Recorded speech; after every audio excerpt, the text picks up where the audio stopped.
자, 자원 배분의 효율성에 대해서 보겠습니다. 조세와 효율성. 이거는 이제 우리가 첫 시간인지 둘째 시간인가 한번 쭉 봤던 거거든요. 쭉 봤던 건데 다시 한번 보겠습니다. 생산과 소비의 파레토 효율성. 생산 측면에서 파레토 효율성. 자, 이 그림에서 보시면 이만큼 생산했다는 거잖아요. X제와 Y제를 이만큼 생산했다는 거죠. 생산 가능 곡선이잖아요. 이만큼 생산했어요. 그러면 이 점에서 자, 소비를 이만큼 한다는 거죠. 소비를 이만큼 한다. X제를 이만큼 소비하고 Y제를 이만큼 소비한다는 거잖아요.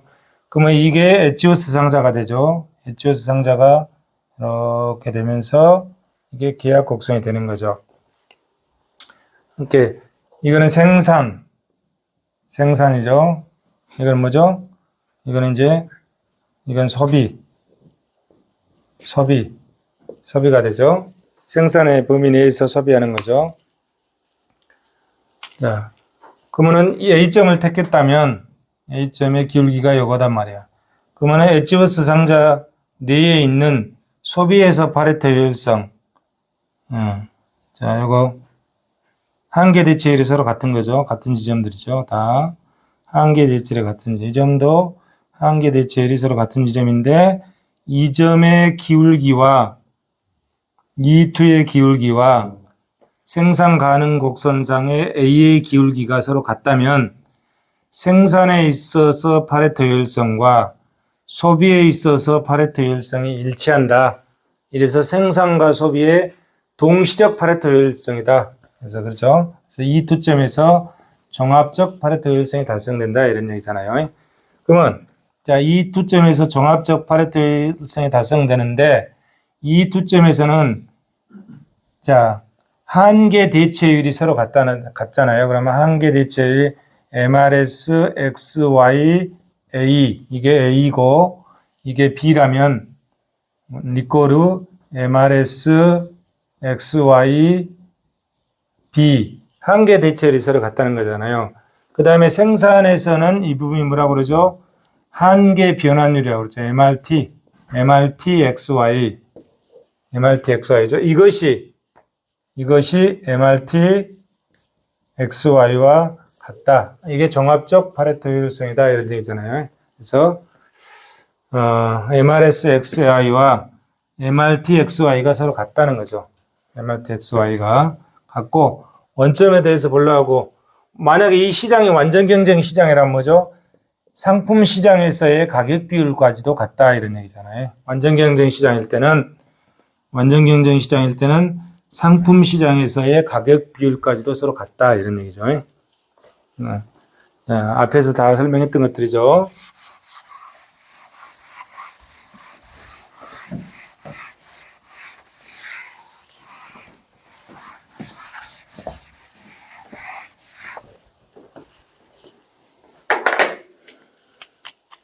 자, 조세와 효율성. 최선의 조세와 차선의 조세. 최선의 조세. 전혀 교란을 일으키지 않는다. 이런 얘기죠. 중립적이다. 민간 부분의 선택 행위에 대해서 전혀 교란을 일으키지 않는 게 최선의 조세다. 그래서 그를 효율적 조세 또는 중립적 조세라고 한다. 민간 부분의 선택 행위에 왜곡을 초래하지 않는 조세가 그러면 어떤 것들이 있느냐? 정액세가 그렇더라고요. 정액세가 대체 효과도 없고 소득 효과도 없고 정액세. 순수한 정액세가. 근데 이 순수한 정액세는 현실적으로는 존재하지 않는 세금이다. 이걸 럼썸 텍스라고 그러죠. 중립세 또는 효율적 조세, 럼썸 텍스. 과세를 통해서 민간 부분의 비효율을 제거하는 역할을 하는 조세다. 범주적으로 최선의 조세에 속한다. 이런 것들이 환경세, 공해세, 이전 시간에 봤었죠. 이런 것들이 범주적으로는 여기에 속한다. 차선의 조세는 뭐냐? 현실적으로 왜곡을 일으킨다 이런 얘기예요. 현실적으로는. 이거는 가상에나 있을 수 있는 얘기고 마치 완전 경쟁 시장을 가정해 놓고 불안정 경제 시장이 어느 정도 측정하듯이 가상현에 있을 듯한 조세다, 정액세는. 근데 현실적으로는 차선의 조세를 쓰는데 현실적으로 민간 부문의 의사결정을 그렇게 적게 왜곡시키는 거죠. 가장 적게 왜곡시키는 것이 뭐냐 이런 얘기죠. 그걸 찾는 거죠. 현실적으로 모든 조세는 정도의 차이는 있을지언정 민간 부문의 의사결정을 왜곡시키는 비효율을 야기한다. 그래서 차선의 조사는 어차피 비효율을 야기하는 것은 받아들이자 이런 얘기야. 그래서 받아들이되 어떻게 그 비효율을 극소화하는 방안이 뭐냐 이런 얘기지. 비효율은 받아들이자 이런 얘기야. 비효율을 극소화할 수 있는 조사를 찾아보자 이런 얘기죠. 비효율은 받아들이고 정부가 필요한 만큼의 세수를 보장하는 조세다. 비효율을 극소화하면서 세수 보장을 확보할 수 있는 게 뭐가 있느냐 이런 얘기죠. 대체 효과는 수반하지 않고 소득 효과만 초래하는 정액세가 있다. 소득 효과만. 요거는 뭐라고 했죠? 순수한 정액세는 대체 효과도 없고 소득 효과도 없다고 그랬잖아요. 근데 여기는 뭐죠? 이 차선의 정액세는 소득 효과만 있는 거지. 대체 효과는 없고 소득 효과만 있다. 자, 소득 효과가 있고 대체 효과가 없다. 대체 효과는 무슨 효과가 생기죠? 가격 비율이 바뀌잖아요. 가격 비율이.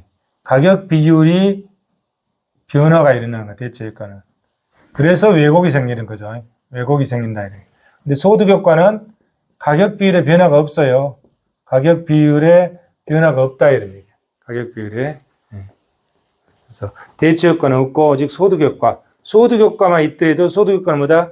가격 비율에 변화가 없다. 이런 얘기야. 차선의 조사, 정액세는.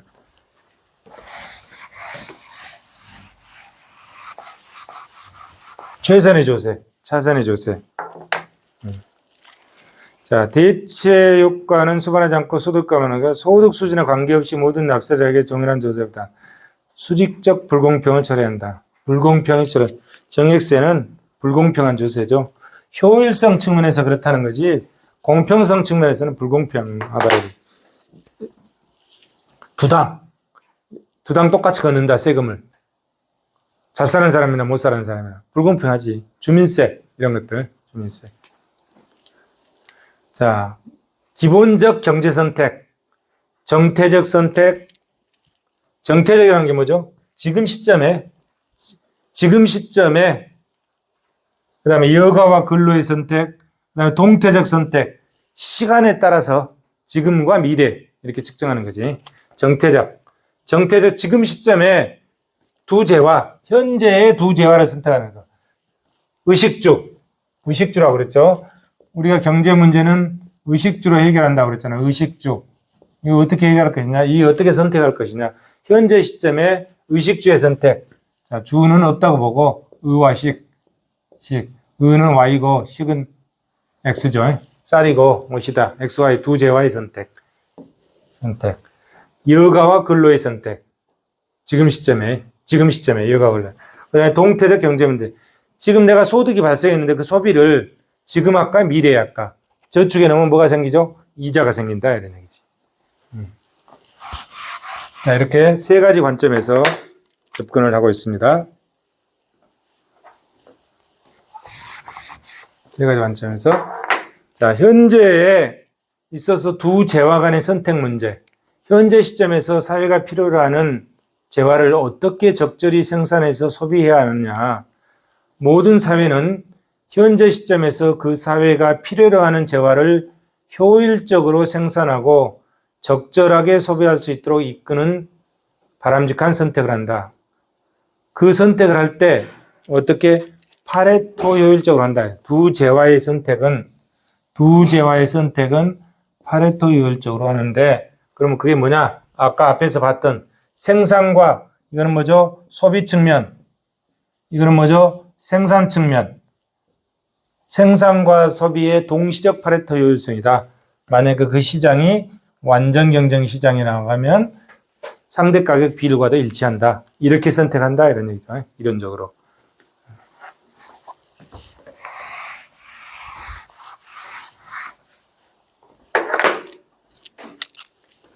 자, 그 다음에, 맞나요? 재화의 선택, 그 다음에 근로의 선택. 자, 여가를 할 것이냐, 근로를 할 것이냐. 응? 마찬가지죠? 자, 근로와 여가 두 개가 있잖아요.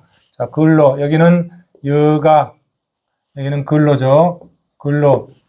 두 개 중에 선택을 하는데 이것도 역시 마찬가지로 소비 측면, 생산 측면, 완전 경쟁 측면. 밑에 일이 생각되어 있죠. 한계 대체율과 한계 변환율. L은 여가고 여가와 근로의 한계 변환율과 한계 대체율이 일치하는 데서 선택한다 이런 얘기죠. 파레토 효율성이 달성된다. 그런데 자 여기서 잘 봐야 되는 게 또 그러게 됩니다. 여기가 기업이고 여기가 가게잖아요. 가게. 자 이게 자꾸 그리게 되죠. 이게 그리기 때문에 단순하게 보는 거예요. 우리는 눈에 보이는 거예요. 이게 요소 시장이고 이게 상품 시장이잖아요. 자 아까 재화의 선택은 여기서 하는 거예요. 상품 시장에서. 재화의 선택은 상품 시장에서 하는 거야. XJ, YJ. XJ가 쌀이고 YJ가 옷이잖아요. 이거는 생산 요소를 토지와 노동과 자본이라는 생산 요소를 받아서 이 기업이 여기에 기술을 가미해서 뭘 만들었어요? 쌀과 옷을 만들었다 이런 얘기야. 상품 시장이야. 그래서 상품 시장에서 쌀과 옷의 가격 비율이죠. 그다음에 상품 시장에서 재화의 선택이야. 그런데 이거는 시간의 선택. 아까 근로의 선택 어디 갔어요? 근로의 선택. 근로의 선택은 뭐냐면 여가와 근로의 선택이잖아. 이 노동 여기에 노동이야. 그럼 노동이자 이 노동을 할 것인가 말 것인가 이 문제잖아요. 이거는 뭐야? 생산 요소 시장이야. 여기요. 노동 시장이야, 노동 시장. 상품 시장이 아니라 생산 요소 시장에서 하는 얘기입니다. 생산 요소 시장에서. 전혀 틀리잖아요. 생산 요소 시장에서의 가격 비율이야, 이게. 그래서 임금률을 W. 근로에 대해서는 임금률. 응? 임금률. 여가에 대해서는 밑에가 1이 생략됐겠죠. 여가의 가격을 1로 본다는. 그래서 1분의 W고, 이거는 뭐죠? PY분의 PX는 거지. 이해되시나요? 되시죠? 그래서, 여가와 근로소득의 한계 대체율과 여가와 근로소득의 한계 변환율이 생산 요소 시장의 상대 가격 비율과 같다면, 뭐가 된다? 파레토 효율성이 달성된다. 이런 얘기입니다. 이해되시죠?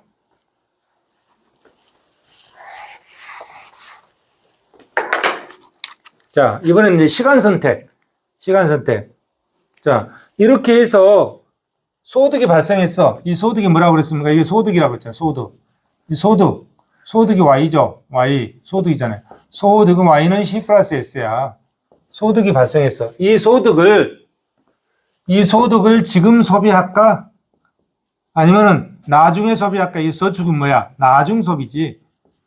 C는 지금 소비고 S는 뭐요? 나중 소비잖아요. 나중 소비. 그럼 뭐라고 하죠? 저축이잖아요. 저축했다. 그러면 저축하면 뭐가 붙죠? 이자가 붙게 되잖아요. 이자가.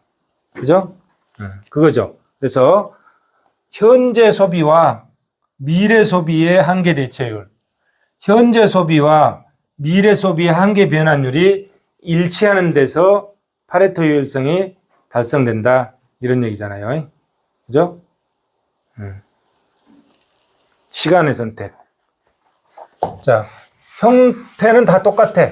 재화의 선택 폼을 그대로 따르고 있죠. 왜냐하면 소비자 효용 극대화 모형을 통해서 우리가 설명을 하고 있으니까.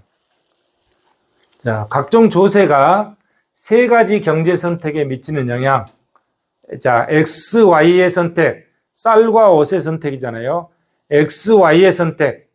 초과 부담을 초래하지 않은 조세, 정액세, 소득세, 일반 소비세, 초과 부담을 초래하는 조세, 개별 소비세. 그 다음에 LI의 선택, LI, 노동과 여가의 선택이잖아요. 여기는 초과부담을 초래하지 않는 게 정액세, 초과부담을 초래하는 게 일반 서비스세, 소득세, 개별 서비스세. 그 다음에 CPCF, 현재 소비할 것이냐, 미래 소비할 것이냐의 선택. 정액세, 일반 서비스세, 개별 서비스세, 소득세. 상품과 요소시장 모두 고려했을 때 정액세, 소득세. 여기서 공통된 게 하나 있잖아요. 정액세, 정액세, 정액세, 정액세. 정액세. 이 정액세가 차선의 조세다, 이런. 최선의 조세이면서 소득효과, 대체효과 없는 정액세는 차선의 조세다, 이런 얘기죠. 자, 초과부담을 초래하지 않는 조세. 세 가지 기본적인 경제 선택에서 선택 문제의 파레토 효율 조건을 변동시키지 않기 때문에 경제 선택 문제 왜곡을 발생시키지 않은 중립적인 조세. 초과부담을 초래하지 않는 조세. 정태적 복합적 선택, 동태적 복합적 선택, 정액세. 정액세 공통되잖아요. 세 가지 모두에 대해서 초과부담을 초래하지 않는다. 가장 효율적인 조세다. 그런데 정액세는 효율성에 있어서는 효율적이지만 공평성에 있어서는 꽝이다, 이런 얘기죠. 자, 세 가지 경제 선택 문제를 동시에 고려할 경우 효율성 측면에서 개별 서비스세, 일반 서비스세, 소득세 가운데 어느 세목이 더 우월한지 알 수 없다. 왜냐하면 세 가지 세목의 부과는 각 경제 선택 문제에 대해서 서로 다른 결과를 초래하기 때문이다. 이번엔 이제 초과부담을 보죠. 초과부담. 조세를 부과하게 되면 각종 선택 행위에 교란이 생긴다. 그래서 대체 효과가 발생하고 민간 부문의 의사결정 과정에 교란을 일으켜서 초과부담이 발생한다. 상품의 종류와 생산량 선택, 생산 요소 배합 및 상품 우출화 시기, 여가와 근로시간의 선택, 현재 소비와 미래 소비의 선택, 생산 방법의 선택 등 각종 선택 행위에 교란을 일으킨다. 보죠. 초과부담. 뭔가 부담을 초과해서 나타났다, 이런 게. 이 부담이 뭐야? 부담이 세금이잖아요. 이 부담이 세금이야. 세금을 초과해서 뭔가 부담이 나타났다, 이런 얘기야. 네? 초과부담 이해되시죠? 세금을 부과했잖아요. 그러니까 세금을 내는데 그 세금을 초과해서 뭐가 나타났다. 그게 초과부담이다, 이런 얘기지. 그래서 초과부담은 보시면 조세의 실제 부담에 그래서 조세 징수액을 뺐다. 예를 들어서 조세 징수를 100억을 했는데 150억 가치가 실제 부담이 됐다. 그럼 초과부담은 50억이 되는 거지. 그죠? 그렇게 조세를 징수하게 되면 조세 징수액 이외에 뭔가 다른 사회적 부담이 생긴다, 이런 얘기야. 그게 초과부담이다. 이런. 그거를 어떻게 계산하는지를 한번 보자. 초과부담. 초과부담 이해되시죠? 자, 초과부담. 조세가 가져오는 실제 부담에서 조세 징수액을 뺐다. 중립세, 럼섬 텍스 이런 것들이 발생하지 않는다. 초과부담이 발생하지 않는 거죠. 조세가 일으키는 초과부담의 분석의 접근 방법, 어떤 특정한 조세를 가지고 접근할 것이냐, 아니면 한 나라의 경제제도 전체를 가지고 접근할 것이냐, 이 두 가지 관점에서 풀어본다, 이런 얘기죠. 자, 초과부담의 발생 원인, 왜 초과부담이 발생하는지 한번 봅시다. 조세 부과로 인해서 효율적 자원 배분의 조건을 충족할 수 없기 때문에, 그래서 초과부담이 발생한다. 자원 배분의 효율성 조건이 위배됐기 때문에 초과부담이 발생한다. 조세를 부과하면 뭐가 되는 거죠? 가격이 변한다. 가격, 상대 가격이 변한다. 상대 가격이 변해. 이 가격 구조에 교란이 일어난다, 이런 얘기죠. 그래서 초과부담이 발생한다. 네. 자, 봅시다. 자, 여기 이제 가정을 했죠. 쌀과 옷이 두 개가 있습니다. 쌀과 옷, XJ, 쌀, YJ 두 상품만 있다고 보고 조세가 부과되지 않는 완전 경쟁 시장을 가정했다, 이런 얘기죠. 가정했다. 그러면 완전 경쟁 시장에서는 P는 내 거로 MC죠. P는 내 거로 MC다. 그럼 여기는 자, P는 내 거로 MC니까 XY 두 제하니까 PI분의 PX는 MCY분의 MCX 이렇게 바꿔 쓸 수 있어. XY 두 제화가 있으니까. 예. 각 상품의 가격은 그것을 생산하는 데 드는 한계 비용과 같다. 그죠? 가격은 한계 비용과 같다. 그래서 P는 내 거로 합시다. 완전경쟁 시장에서. 자, 효용 극대화를 추구하는 소비자의 상품 구입량은 앞에서 봤죠? 소비 측면의 한계 대체율과 생산 측면의 한계 변환율이 시장의 상대 가격 비율과 일치할 때 파레토 효율성이 달성된다. 이런 얘기잖아요. 자, 이런 기본 전제 하에 한번 살펴보도록 하겠습니다.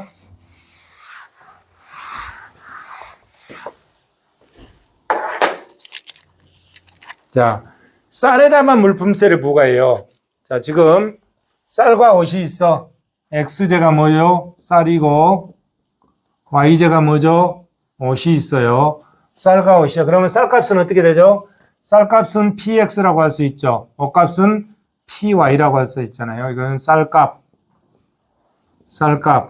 이것은 옷값이죠.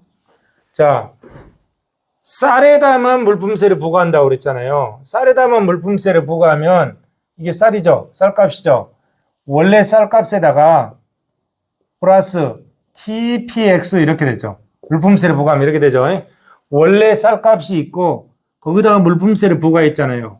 그러면 이건 쌀값, 세금, 쌀값 세금이죠. 이 두 개를 합쳐놓으면 어떻게 되죠? 두 개를 합쳐놓으면 1 플러스 TPX 이렇게 되죠.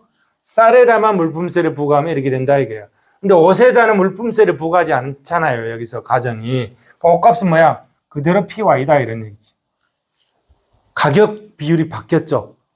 원래는 완전경쟁 시장에서는 이게 뭐였죠? PY분의 PX였잖아요. 그죠? PY분의 PX였는데 지금 어떻게 바뀌었죠? 쌀에다만 물품세를 부과하니까 PY분의 1 플러스 T PX로 바뀌어버린 거예요. 그죠? 상대 가격 비율이 바뀌어버렸잖아요. 응? 뭐 때문에 바뀌었습니까? 세금 때문에. 세금을 부과하니까. 응. 그죠? 자, 소비자의 효용 극대화 조건. 이렇게 바뀌었어. MRS XY는, 자, 소비자. MRS XY는 1 플러스 T, XPY분의 BX. 이게 뭔 말이냐면, 조금 더 쉽게 설명할게요. 자, 쌀 한 포대에 10,000원이었어. 쌀 한 포대에 10,000원이야. 10,000원인데, 10%의 물품세를 부과했어. 물품세. 그럼 세금은 얼마야? 세금은, 자, 원래 쌀값, 세금은 10,000원 곱하기 10%잖아요. 그러면 얼마야? 1,000원이죠. 1,000원이지. 그럼 두 개 합치면 얼마야? 11,000원이지. 11,000원이잖아요. 그죠? 11,000원이다. 그러면, 자, 11,000원이죠? 그러면 요거는 뭐야? 요거는, 원래 쌀값은 PX. 그 다음에, 원래 쌀값에 세금을 곱했잖아요. PX에다가 T를 곱했잖아요. 그러면은, 여기는 10,000원, 여기는 1,000원. 그래서 11,000원이잖아요. 그러면 PX는 10,000원. 자, PX 플러스 T는 이거는 10,000원. PX 플러스 T는 이거는 1,000원. 그럼 11,000원이죠? 두 개 합쳐놓으면 뭐야? PX 1 플러스 T. 이렇게 되는 거죠. 이렇게. 식으로 쓰면 이렇게 되고, 돈으로 쓰면 이렇게 되는 거지. 이해되시죠? 간단하잖아요. 간단해. 예, 이렇게 1 플러스. 자, 세금을 그렇게 소비하는 사람 입장에서는 이렇다, 이거. 소비하는 사람 입장에서는. 그죠?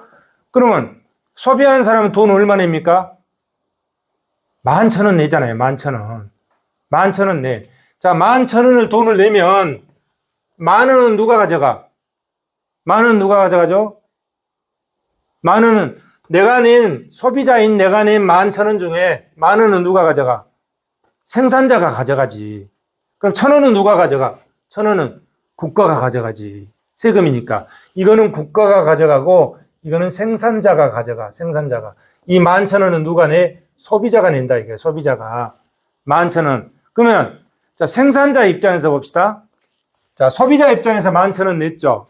생산자 입장에서 보자고. 생산자 입장에서 이윤극대화 조건은, 자, 한계 대체율과 PY분의 PX였어. 예? 생산자 입장에서는 자, 생산자 입장에서는 이게 변화가 없어. 변화가 없어. 왜? 생산자 입장에서는, 자, 생산자 입장에서는 PY, 옷값이 그대로잖아요. 옷값이 그대로죠. 그 다음에 PX, 쌀값을 얼마 받아? 10,000원 받잖아요. 원래 이게 10,000원밖에 안 받아. 세금은 국가 가져가 버리니까. 그러니까 생산자 입장에서는 한계 변환율이 PI분의 PX로 이게 변화가 없어. 근데 소비자 입장에서는 어떻게 변했어? PI분의 1 플러스 TX, PX로 변했다. 이런. 세금을 부과하기 전에는 생산자와 소비자가 같았잖아요. 시기 같았는데, 네 거로가 됐는데, 세금을 부과하고 나니까 이게 네 거로가 안 되는 거야. 뭔 차이가 나는 거죠? 세금 차이가 나는 거야, 세금 차이가. 이게 네 거로가 안 되고, 세금 차이가 나는 거예요, 세금 차이가. 그죠? 세금 차이가 났다, 이게.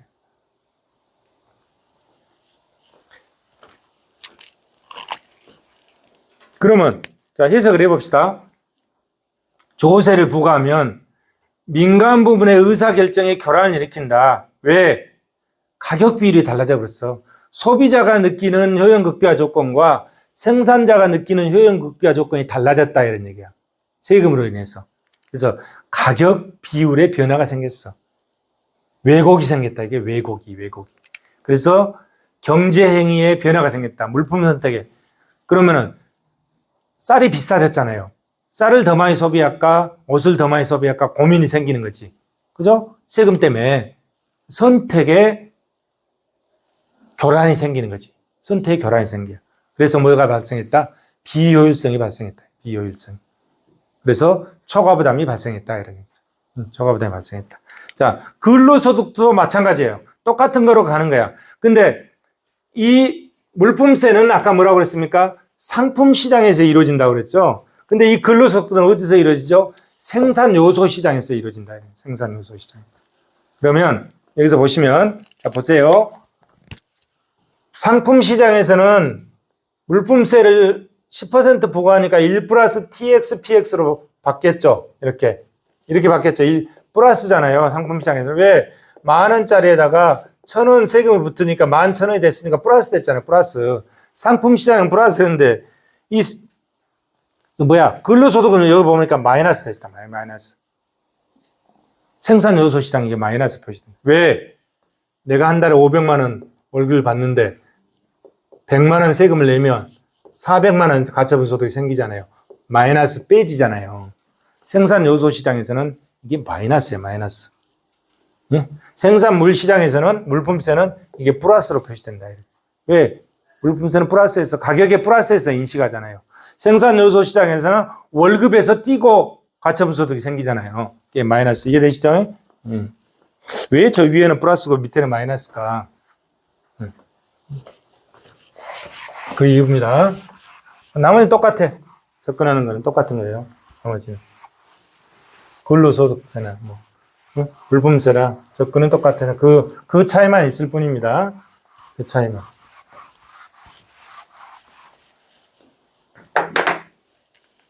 자, 그럼 초과부담을 한번 계산해 보죠. 초과부담. 자, 여기서 보면, 자, 이 그림에서 보면, 밑에가 쌀이죠. X제 쌀이야. 쌀이고, 수직이 쌀값이죠. 쌀값이야. 그러면, 자, 공급 곡선이, 한계비용 곡선이 수평이라고 가정을 했네요. 수평이라고 가정했어. 그리고, 자, 수요 곡선이 보상 수요 곡선이라고 그랬네요. 보상 수요 곡선이고요. 그러면 여기서 이만큼이죠. 네, 이렇게 되는 거지. 네.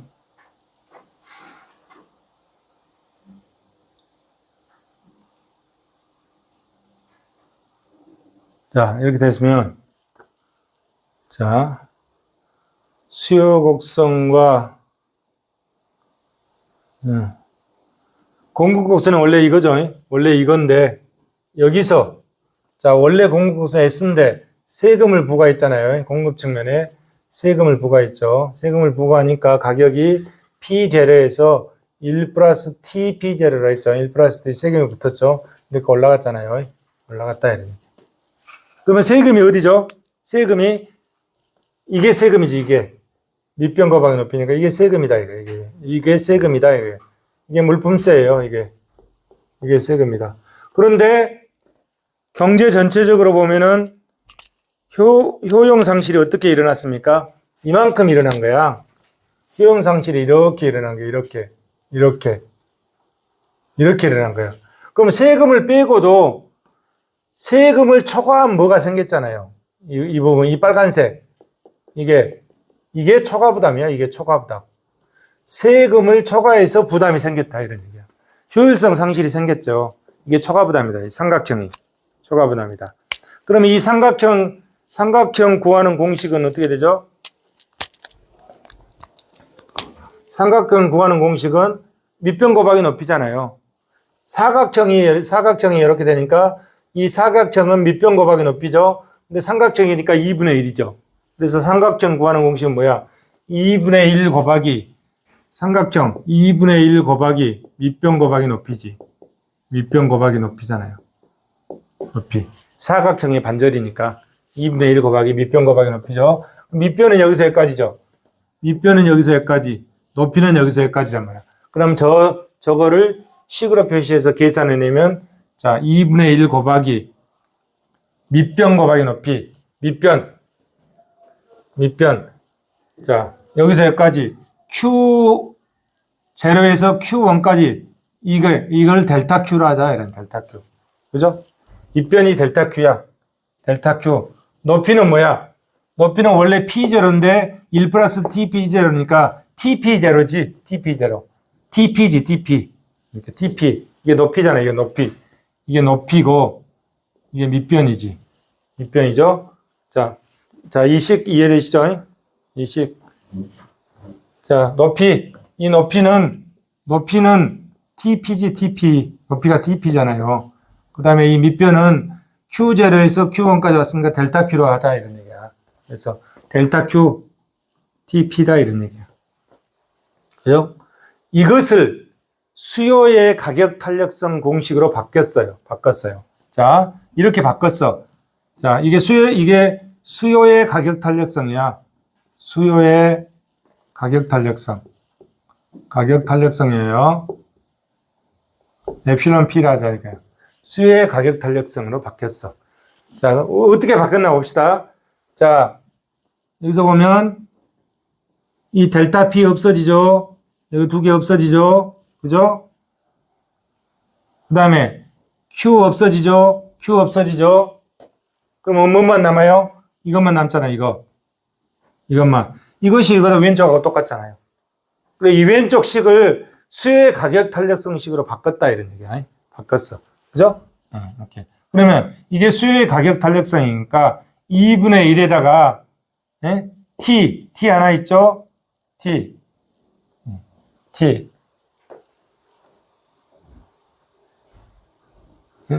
그 다음에 이거는 수요의 가격 탄력성. 이게 엡실론 P지. 이게 수요의 가격 탄력성. 그 다음에 Q 플러스 델타 P. 자, Q 플러스 델타 P가 뭔가 봅시다. Q 플러스 델타 P. Q 플러스.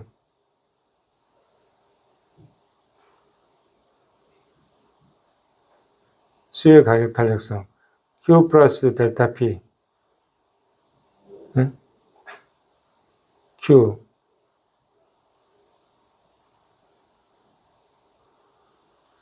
자, 델타 P는 P로 쓸 수 있는 거고요. P인데, 세율 T. 자, 이건 엡실론 P고, 델타 P는 TP로 바꿀 수 있잖아요. 자, 여기서 Q 곱하기 델타 P인데, 이 델타 P는 Q 곱하기 TP로 바꿀 수 있다. TP로.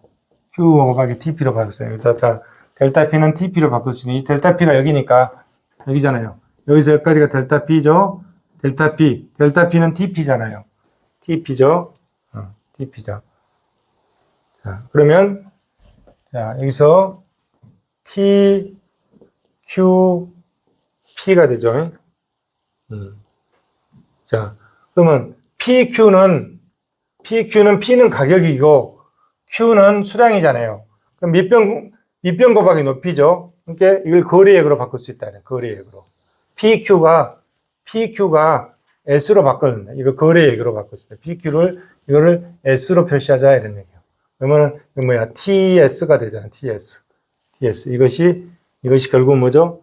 이것이 TS가 되는 거죠. 그러면 이게 엡실론 P, TS, 2분의 1 P가 살아있죠. 그럼 T가 하나, 두 개. T가 두 개 있으니까 T의 제곱이고, 2분의 1의 T의 제곱이고, 이게 엡실론 P니까 엡실론 P고, 그 다음에 여기에 거래액 S가 있잖아요. S. 그래서 이렇게 나온 거지. 이렇게 나온 거지. 자, 이 식이 나온 거 이해되시죠? 이렇게 나왔다, 이게야. 수요의 가격 탄력성 공식으로 바꿔서 식을 유도해서 뭘 계산했다? 초과 부담액을 계산했다. 초과 부담액. 그래서 초과 부담액은 2분의 1 T의 제곱 엡실론 P S다. 이런 얘기죠. S다. 이런 얘기다. 자, 여기서 여기서 수요 곡선을 뭐라고 그랬습니까? 보상 수요 곡선이라고 그랬죠. 보상 수요 곡선이 뭐죠? 자, 보통 수요 곡선이 있고, 보상 수요 곡선. 보통 수요 곡선은 뭐예요? 소득 효과도 있고, 대체 효과도 있는 거야. 둘 다, 소득 효과, 대체 효과 다 반영해서 계산하는 것이 보통 수요 곡선이고, 보상 수요 곡선은 소득 효과는 없고, 대체 효과만 가지고 수요 곡선은 그랬다, 이런 얘기죠. 보상 수요 곡선. 보상 수요 곡선 뜻 이해되시죠? 보상 수요 곡선을 가지고, 자, 수요 곡선은 보상 수요 곡선이다. 소득 효과가 제거되고 대체 효과로만 덧술된 수요 곡선이다. 그러면 어떻게 보통 수요 효과, 보상 수요 곡선을 유도해내느냐? 첫 시간에 제가 설명드렸죠. 자, 이해되시죠? 쭉. 그러면 결국은 뭐야? 결국은 초과 부담이, 이걸 지우면 초과 부담이 이 식이잖아요. 초과 부담이 이 식이니까, 이 식은, 초과 부담은 이게 뭐야? 세율이죠. 세율의 제곱에 비례하는 거죠. 그 다음에 초과 부담은 수요의 가격 탄력성에 비례하는 거죠. 그 다음에 초과 부담은 거래액, S. 이건 거래액이에요. 거래액에 비례한다. 근데 세율의 제곱에 비례하는. 세율이 2%면 4%로 가고, 그죠? 4배로 가고, 세율이 3배 오르면 9배 초과 부담이 나타나는 거죠. 그죠? 그렇게 된다. 이런 얘기죠.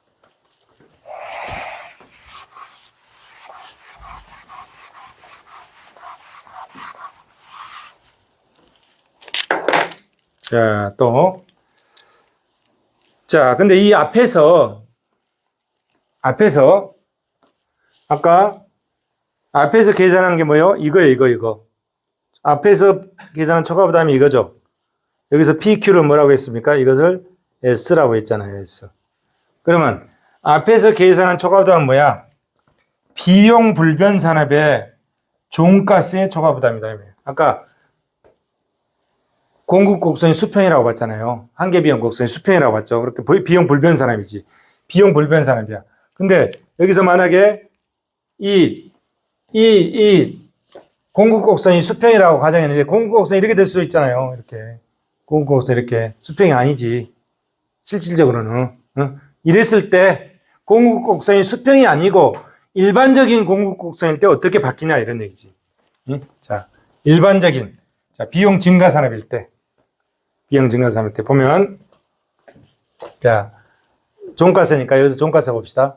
이렇게 바뀐다, 이렇게. 이게 S죠? 이게 S잖아요. 자, 뒷판 보시면, 이게 수요의 가격 탄력성이고, 이게 공급의 가격 탄력성이잖아요. 예?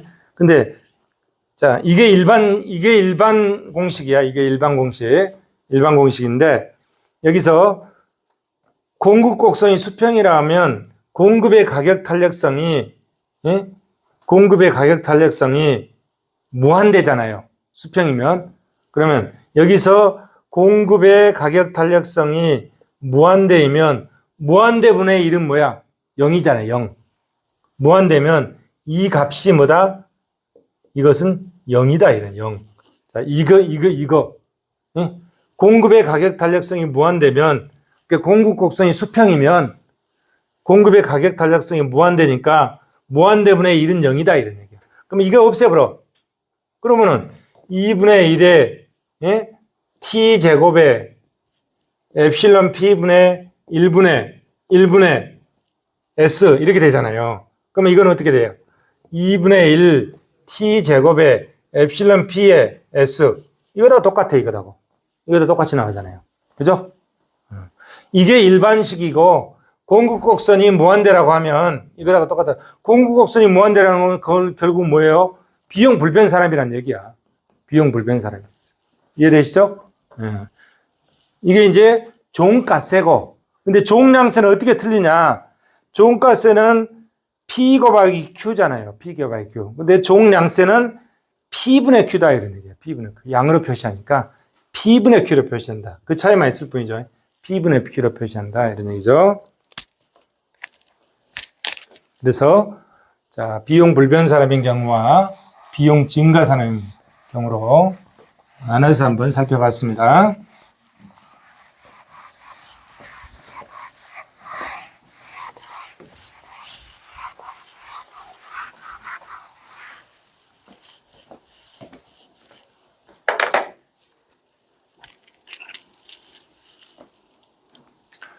자, 그 다음에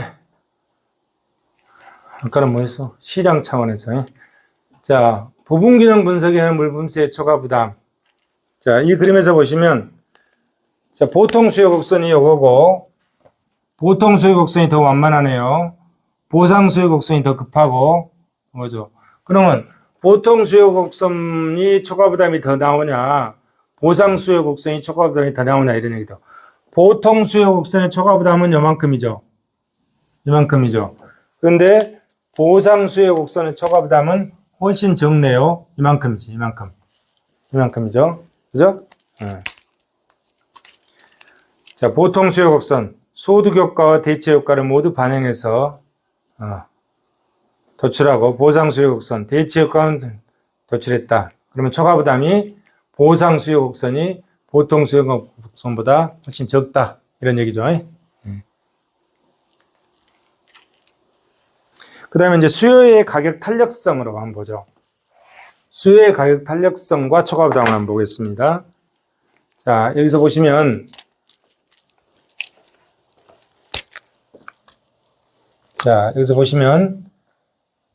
자, 이거는 수요의 가격 탄력성이 비탄력적이죠.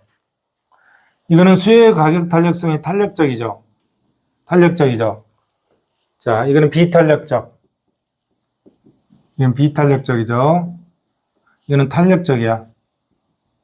수요의 가격 탄력성이 탄력적인 경우는 초과 부담이 이만큼 되고, 수요의 가격 탄력성이 비탄력적인 경우는 초과 부담이 훨씬 적네. 그렇죠. 탄력성으로 따지면. 그죠? 자, 수요의 가격 탄력성이 탄력적일수록 초과 부담이 크다. 이런 얘기죠. 예. 수요의 가격 탄력성이 탄력적일수록 초과 부담이 크다. 그죠? 그 얘기죠. 자, 그러면 이 수요의 가격 탄력성이 완전 비탄력적이면 어떠냐? 자, 여기. 자, 이게 완전 비탄력적인, 수요의 가격 탄력성이 완전 비탄력적일 때.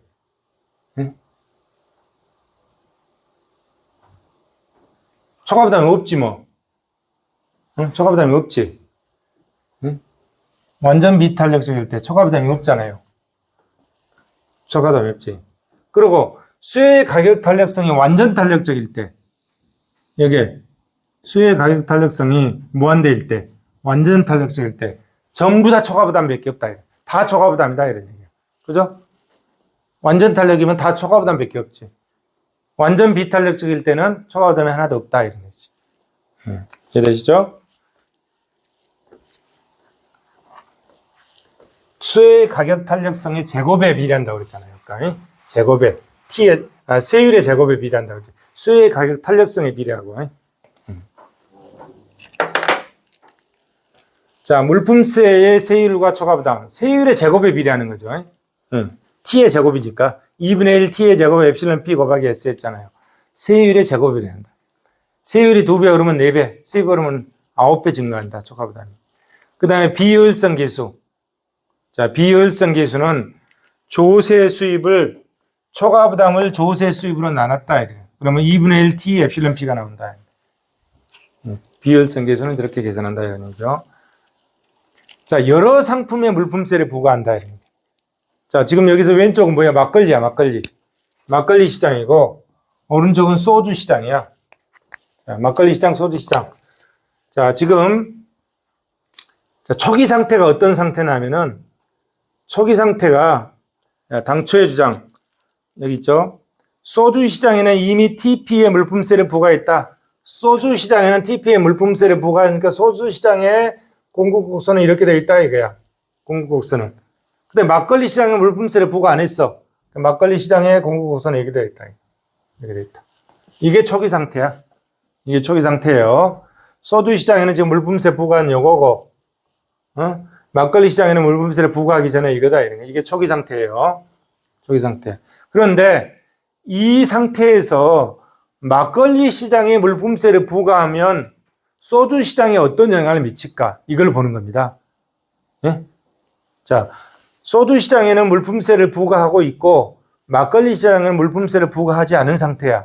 이게 초기 상태인데 이 상태에서 막걸리 시장에 물품세를 부과하면 소주 시장에 어떤 영향을 미치냐 이걸 보는 겁니다. 자, 막걸리 시장 물품세 부과해 봅시다.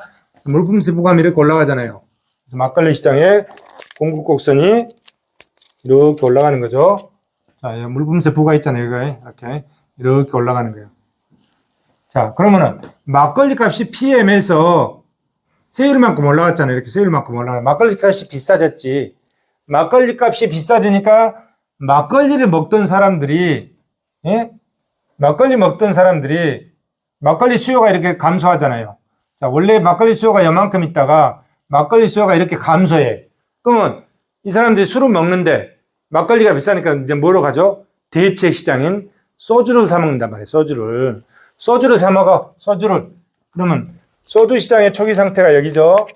소주 시장의 초기 상태가 여기인데 소주의 수요 곡선이 이렇게 돼 있는데 막걸리 시장의 수요자들이 소주 시장으로 옮겨오니까 소주 시장의 수요 곡선이 이렇게 바뀐다 이런 얘기야. 소주 시장의 수요 곡선이 이렇게 바뀌는 거예요. 소주 시장의 수요 곡선이 이렇게 바뀐다. 그러면 원래 소주 시장에 이만큼 있다가 소주 시장의 수요자들이 늘어나잖아요. 막걸리 시장에서 수요자가 빠져가지고 소주 시장 오는 거지. 늘어나는 거지. 수요자가 이렇게. 그래서 여기에, 예? 여기에서 균형이 이루어진다. 여기서. 자, 그러면 막걸리 시장에서 초과 부담이 이만큼 발생했잖아요. 막걸리 시장에서 초과 부담이 이만큼 발생했어. 예? 초과 부담. 막걸리 시장에서 초과 부담 발생했죠. 발생했는데 소주 시장에서 FGHI 자, 소주 시장에서